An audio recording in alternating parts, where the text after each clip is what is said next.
नमस्कार दोस्तों, आप सभी का स्वागत है आपके अपने YouTube channel Ashok Chawla education पर। दोस्तों, आज हम पढ़ने जा रहे हैं वो है इतिहास। बीकानेर का इतिहास आज हम पढ़ने जा रहे हैं। इससे पहले हमने मारवाड़ या जोधपुर का इतिहास कंप्लीट पढ़ लिया है, तो उसकी ही एक ब्रांच के रूप में आज हम पढ़ेंगे बीकानेर का इतिहास। या हम ये कहें कि बीकानेर के इतिहास में जो शासक हम पढ़ेंगे, इनके अगर पूर्वजों की बात करें तो वो है जोधपुर या फिर मारवाड़ के शासक। तो यानी वहाँ पे भी जोधपुर में भी क्या है, राठौड़ वंश था, तो यहाँ पे भी राठौड़ वंश है, क्योंकि यहाँ के पूर्वज ही जोधपुर थे। तो उसी के बारे में आज हम चर्चा करेंगे, जो कि बीकानेर के इतिहास में है। अगर आपने पढ़ा हो पिछला वीडियो तो उसमें देखा था हमने राव जोधा के बारे में पढ़ा था। तो राव जोधा का ही एक पुत्र होता है राव बीका, जो यहाँ पर आके बीकानेर नगर की स्थापना करता है, बीकानेर गढ़ की स्थापना करता है। तो पहले हम पढ़ते हैं बीकानेर के क्षेत्र विशेष के बारे में। देखिए, बीकानेर क्षेत्र जो पहले एक क्षेत्र विशेष नहीं था, उसमें बीकानेर जैसा कोई राज्य था ही नहीं। उससे पहले था वो एक क्षेत्र विशेष था, जिसे हम जांगल प्रदेश या जांगल देश के नाम से जाना जाता है। और ये जो नाम देखने को मिलता है वो महाभारत में देखने को मिलता है। ये ध्यान रखना, महाभारत के समय में ये शब्द देखने को मिलता है, जांगल प्रदेश या जांगल देश। यानी बीकानेर का जो क्षेत्र स्पेशली आज हम पढ़ते हैं, तो वो बीकानेर का जो क्षेत्र था वो जांगल प्रदेश के नाम से ही पहले जाना जाता था। तो जांगल प्रदेश के नाम से जाना जाने वाला ये क्षेत्र है, जिसे बाद में बीकानेर के नाम से जाना गया, वो राव बीका के द्वारा जाना गया। और देखिए, जो जांगल प्रदेश जो नाम दिया जाता था पहले इस क्षेत्र को, वो क्यों दिया जाता है, क्योंकि यहाँ पे जल एवं घास तो क्या बहुत कमी होती थी। अब यहाँ पे बताते हैं कि जो पश्चिमी, हम भी जानते हैं कि जो पश्चिमी राजस्थान की जो भूमि है वो शुष्क भूमि है। यहाँ पे बहुत ही तीव्र हवाएं चलती है, बहुत ही लू पड़ती है ना। तो इसी वजह से यहाँ पे जल तो क्या है, कमी होगी, क्योंकि जल की कमी है उस साइड में, और घास की भी कमी है। अब जहाँ पे जल होता है वहाँ पे घास उत्पन्न होती है। हालांकि यहाँ पे कुछ घासें हैं जो मोस्टली हम देखते हैं वो बहुत ही अच्छी ज़्यादा है। उसके बाद देखें, यहाँ अगर वायु की बात करें, वायु यहाँ पे और धूप और अन्न यहाँ पे क्या है, अधिकता है। यहाँ पे धूप अधिक चलती है, यहाँ पे वायु की तीव्रता बहुत अधिक रहती है। और अगर बात करें यहाँ के, देखिए स्पेशली बात करें तो यहाँ के जो शासक होते थे अपने आप को जांगलदर बादशाह या जंगलदर बादशाह कहते थे, क्योंकि ये जो क्षेत्र था इसी के नाम पर ही यहाँ पे बादशाह उपाधियाँ लेते थे। तो ये विशेष ध्यान रखिए, यहाँ की एक उपाधि थी, यानी हर एक शासक को ये उपाधि धारण करनी होती है, जो कि है जांगलदर या जंगलदर बादशाह। अगर आप देखें कि यहाँ की राज्य चिन्ह है, जो यहाँ की प्रशस्ति है राज्य चिन्ह, उसमें भी आप देखने को मिलता है जय जंगलदर बादशाह। तो ऐसी ही उपाधि सभी यहाँ के, ये ध्यान रखें कंपलसरी है, यहाँ पे जितने भी शासक हुए वो सभी अपने नाम के आगे यानी अपनी उपाधि के रूप में जंगलदर बादशाह के रूप में जाने जाते थे। अगर बात करें इसकी राजधानी की, देखिए राजधानी, इससे रिलेटेड क्वेश्चन बनने के चांस ज़्यादातर देखने को मिलते हैं। तो इसकी राजधानी थी बीकानेर या फिर जंगलदर की, समझे। ये बीकानेर की राजधानी नहीं थी उस समय। जो क्षेत्र विशेष जो जाना जाता था वो जंगलदर नाम से जाना जाता है, जंगल प्रदेश के नाम से जाना जाता है। तो उसकी जो राजधानी थी वो अही छत्रपुर थी, जिसे आज हम वर्तमान में जानते हैं नागौर। तो नागौर की जो राजधानी थी, ठीक है, जंगलदर जो प्रदेश है उसकी राजधानी थी अही छत्रपुर या फिर नागौर। जैसे हमने पुराने वीडियो में पढ़ा था कि हमने जो जालोर को पढ़ा था उसका प्राचीन नाम था जंगलदर, ठीक है, सॉरी जबालीपुर। वैसे ही यहाँ के नागौर का प्राचीन नाम है अही छत्रपुर। तो ये ध्यान रखना, यहाँ पे जो राजधानी की बात हो रही है बीकानेर की नहीं हो रही है स्पेशली, बस इतना सा आप ध्यान रखना। यहाँ पे जो राजधानी बनी है वो जंगल प्रदेश की या फिर जंगल देश की राजधानी थी अही छत्रपुर या नागौर। क्योंकि जो बीकानेर का जो क्षेत्र आज हम पढ़ने जा रहे हैं, उससे पहले जो जंगलदर प्रदेश था उसमें स्पेशली नागौर का क्षेत्र इसमें आता था। इसलिए नागौर जो अही छत्रपुर नागौर है उसकी ये क्या है, राजधानी के रूप में यूज लेते थे। उसके बाद देखिए यहाँ का जो प्रथम शासक, ठीक है, यानी राठौड़ों का अगर बात करें कि राठौड़ों का प्रथम शासक या फिर बीकानेर का प्रथम शासक जो स्पेशली बीकानेर का माना जाता है वो है राव बीका। तो ध्यान रखना, राठौड़ ये इन्होंने ही बीकानेर में राठौड़ वंश की स्थापना की।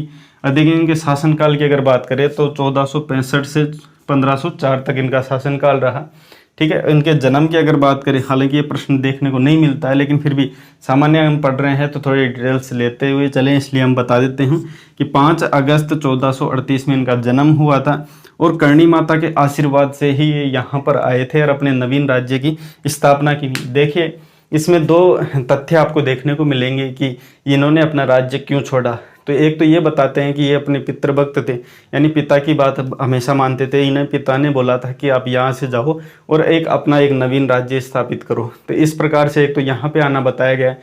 और दूसरा ये बताएं कि इनका पिताजी हैं वो थोड़ा चिढ़ते थे, क्योंकि ये अपने चाचा से इनका ज़्यादा मोह था, उनके ज़्यादा लगाव था, उनसे ज़्यादा वार्ता करते थे, अपनी सारी वार्ता उन्हीं से करते थे। इसी बात से परेशान होकर एक बार ऐसा बताया जाता है कि सभा में बैठे हुए थे, सभा में बैठे सभा का अनादर करते हुए राव बीका अपने चाचा से बातें कर रहे थे, और इसी बात से गुस्सा होकर उन्होंने निकाल दिया था।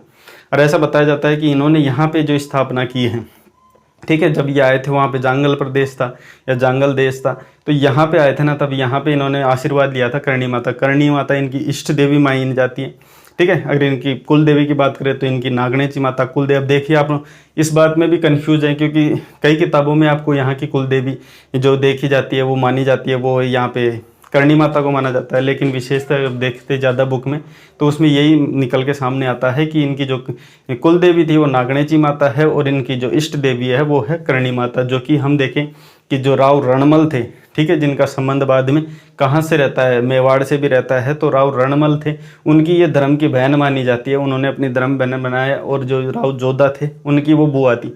अब राव जोधा ने भी इनको क्या है, अपने इनका आशीर्वाद से ही जो जोधपुर नगर बसाया और जोधपुर में मेहरानगढ़ किले का निर्माण करवाया था। और इसी के आशीर्वाद से ही राव बीका यहाँ पे आए, और इनका आशीर्वाद लेते हुए करणी माता ने इनको यह आशीर्वाद दिया था कि बीकानेर का राज्य है जो जोधपुर के राज्य से सवाया हो जाएगा। यानी वहाँ का शासन तो है ही बहुत तगड़ा, लेकिन उसी से भी सवाया यहाँ का शासन होगा, यानी बीकानेर का शासक होगा। तो इस प्रकार कहते हुए उन्होंने ये आशीर्वाद दिया कि यहाँ का राज्य सवाया होगा। ये ध्यान रखना, ये बीकानेर में कहाँ पर है, देशनोक में। तो ध्यान रखना, देशनोक में ये मिलने आते हैं इनसे और सारी वार्ता करते हैं। जांगल प्रदेश को जीता इन्होंने, बताते हैं, ये ध्यान रखना, जांगल प्रदेश को जीता था 1465 में। 1465 में जीतने के साथ साथ ही राठौड़ वंश की स्थापना यहाँ पर हो जाती है 1465 के अंतर्गत। तो विशेष ध्यान रखना, ये डेट आप विशेष ध्यान रखनी है। 1465 में इन्होंने जांगल प्रदेश को जीता, और जांगल प्रदेश के रूप में ही इन्होंने क्या है, राठौड़ वंश की स्थापना कर दी थी। 1472 में विशेष ध्यान रखना, 1472 में इन्होंने अपने आप को राजा घोषित कर दिया। यानी इससे पहले इन्होंने ये जीता था, क्षेत्र जीता था, लेकिन एक सामान्य व्यक्तित्व के रूप में जीता था। लेकिन अपने आप को जो राजकाज के रूप में अपने आप को सभी शासकों के सामने प्रस्तुत किया कि नहीं, मैं एक शासक के रूप में हूँ, मैंने ये क्षेत्र विजित कर लिया है, तो अपने आप को राजा घोषित किया था वो कोडम देसर में। देखिए ऐसा बताते भी हैं कि कोडम देसर इनको इतना प्रिय था और इतना अच्छा लगता था कि ये सर्वप्रथम इनको राजधानी बनाना चाहते थे। लेकिन किन्हीं कारणों के, अब कारण क्या थे उस समय, तो क्या है कि जो बाठी वंश था जैसलमेर का, उनका शासक था यहाँ पे कोडम देसर। अब ये चाहते थे कि हम नवीन रूप से यहाँ पे स्थापना किए हैं, नया नया शासक बने हैं, तो अच्छा नहीं हो लगता कि स्टार्टिंग में ही हम लोगों से बिट जाएं। तो ये राज्य विस्तार भी इतना अच्छा नहीं था, सैनिक भी इतने नहीं थे, इस वजह से ये इस समय तो ये थोड़ा शांत रहे। और इनकी हालांकि इच्छा थी यहाँ पे राजधानी बनाने की कोडम देसर में, लेकिन नहीं बना पाए, क्योंकि उस समय इतनी प्रबल नहीं थी इनके पास शक्ति, तो इसलिए यहाँ पे नहीं बना पाए। तो इस समय तो जो राजधानी थी वो नागौर यानी अहिच्छत्रपुर थी। और उसके बाद बताते हैं कि बीकानेर इन्होंने पहले गढ़ी या दुर्ग बनाया, वो बनाया था, उसका निर्माण किया था 1485 में निर्माण स्टार्ट कर दिया। 1488 में निर्माण बन के पूर्ण हो गया था। तो देखना, बीकानेर को गढ़ की स्थापना की अगर बात करें तो 1485 में इन्होंने स्टार्ट कर दिया था, 1488 में बन के तैयार हो गया था। और 1488 में जैसे ही बन के तैयार हुआ तो 12 अप्रैल 1488, विशेष ध्यान रखिए इस डेट को, 12 अप्रैल 1488 को बीकानेर नगर की स्थापना कर दी। देखिए हर शासक की, अगर हमने पुरानी हिस्ट्री में चौहान शासक भी हमने पढ़े हैं तो उनमें देखा होगा कि चौहानों की जो ब्रांच थी बाद में अलग अलग जाए, जैसे नाडोल पाली में चली गई, और उसके बाद कोटा में चली गई, ठीक है, जालोर में चली गई। तो बहुत जगह पर उनकी शाखाएं विभाजित होती है ना, तो वैसे ही ये भी अभी इस अलग शाखा के रूप में यहाँ पे आया था। और इन्होंने सबसे पहले तो अपना दुर्ग बनाया 1485 में, जैसे कि मैंने बताया, और 1488 में निर्माण पूर्ण हो गया। जैसे ही निर्माण पूर्ण हो गया तो 1488 में जितने भी दुर्ग के आसपास जितने भी क्षेत्र था उसको क्या कर दिया, एक नगर घोषित कर दिया, जिसे कहा जाता है बीकानेर नगर। तो बीकानेर की अगर स्थापना पूछे तो वो भी 1488, ये विशेष ध्यान रखिए, बीकानेर की स्थापना की थी 1488। और यहाँ पे विजित बताते हैं जांगल देश को जीता था वो 1465। तो 1465 में जीतने का मुख्य कारण ये माना जाता है कि 1465 में जीतने के बाद ये अपना राठौड़ वंश की यहाँ पे स्थापना करता है, और साथ में साथ यहाँ पे क्या है कि इस समय राजधानी बना लेता है अहिच्छत्रपुर यानी नागौर। और ये बताते हैं 12 अप्रैल 1488 को कि अपना दुर्ग बनने के बाद वहाँ पे जितने भी क्षेत्र थे, जितने भी लोग थे, उन सबको इकट्ठा करके उस राज्य को नाम दे दिया बीकानेर नगर। उसके बाद बताते हैं इनकी पत्नी से संबंधित, देखिए छोटा सा तथ्य है, इनकी पत्नी नाम थी जिनका नाम था रंग कुंवरी, और ये पुत्र थी शेखा की। वो शेखा की पुत्री थी जो कि पुंगल देश के शासक थे। ऐसा बताते हैं कि ये भाटी वंश से संबंधित थे। इन्होंने क्या है कि इनके किसी ने गिरफ्तार कर लिया था, यानी मुस्लिम सेना ने इनको गिरफ्तार कर लिया और इनकी जो रानी थी उन्होंने मदद मांगी थी, किससे, राव बीका से मदद मांगी थी कि हमारे शेख को आप छुड़ा के लेके आओ, यानी जो शेखा थे मुगल देश के राजकुमार वो शासक, उनको छुड़ा के लेके आओ। तो इनकी रानी के कहने पर उनको छुड़ाया और छुड़ाने के बाद ये प्रश्न हो गए और इस बात से क्या है कि जो इनकी महारानी थी, जो अपनी पुत्री है रंगकुंवरी, इनका विवाह राव बीका से करवा दिया गया। और बाद में बताते हैं कि ये जो भाटी शासक है राव शेखा, ये इसकी अधीनता स्वीकार करते हुए ये पुंगल देश है या पुंगल राज्य है, ये अपना गिफ्ट के रूप में, जैसे शादी के बाद जब गिफ्ट रूप में दिया जाता है अधीनता स्वीकार करने के बाद, तो अपना ये क्षेत्र है जो राव बीका को दे देते हैं और बीका इसको उपयोग में ले लेता है अपने शासन के अधीन में।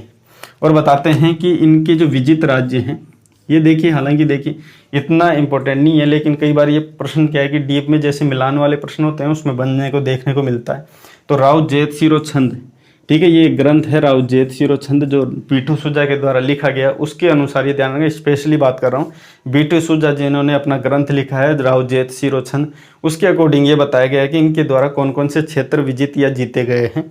तो देखिए देरावर, ये ध्यान रखना, ये जो कुछ क्षेत्र हैं, हालांकि और भी बहुत से क्षेत्र हैं जिनके द्वारा जीते गए, लेकिन विशेषतः जो पूछे जा सकते हैं, जो मोस्टली देखने को मिलते हैं ज़्यादातर बुक में, तो वो ही चीज़ें मैं आपके सामने रख रहा हूँ। तो देरावर है, सिरसा है, बठिंडा है, बटनेर है, नागड़ा है, नरहड़ है, और अंतिम रूप से जो विजित क्षेत्र है इनके द्वारा जीता हुआ जो क्षेत्र है वो हरियाणा का क्षेत्र है, एक रेवाड़ी। तो रेवाड़ी को अंतिम रूप से जीता था। और उसके बाद बताते हैं कि ये ऐसे शासक थे जो अपना राज्य त्याग कर अन्य जगह पर अपनी स्थापना की, नवीन राज्य की। तो इसकी तुलना की अगर बात करें तो तुलना की जाती है राजकुमार चूड़ा जो कि मेवाड़ के शासक थे, इन्होंने भी ऐसा ही किया था कि अपने छोटे भाई को राज्य देने के लिए अपना स्वयं का राज्य त्याग कर अन्य जगह पर वो चले गए थे। वैसे ही राव बीका ने भी ऐसे कहा कि अपने पिता के कारण, पिता के कहने पर यानी पितृभक्ति के कारण ही अपना राज्य छोड़कर नवीन जगह पर राज्य स्थापना करने आ गए। तो इनकी तुलना की अगर बात करें तो ध्यान रखना, जैसे हमने पुराने जो वीडियो पढ़ा था उसमें देखा कि जैसे राव मालदेव थे, उनका जो संबंध बताया जाता है मेवाड़ के किस शासक के साथ बताया जाता है, वैसे ही राव चंद्रसेन थे, उनका संबंध महाराणा प्रताप से बताया जाता है। तो उन दोनों का आपस में संबंध है, कुछ तुलना की जाती है कि इनमें क्या क्या समानता है, वैसे ही इनमें तुलना है राव चूड़ा से। तो राव बीका की राव चूड़ा से जो कि मेवाड़ के राजकुमार थे, तो इनसे संबंधित तुलना की जाती है। अगर उनकी बात करें मृत्यु की, तो इनकी मृत्यु हुई थी 17 जून 1504।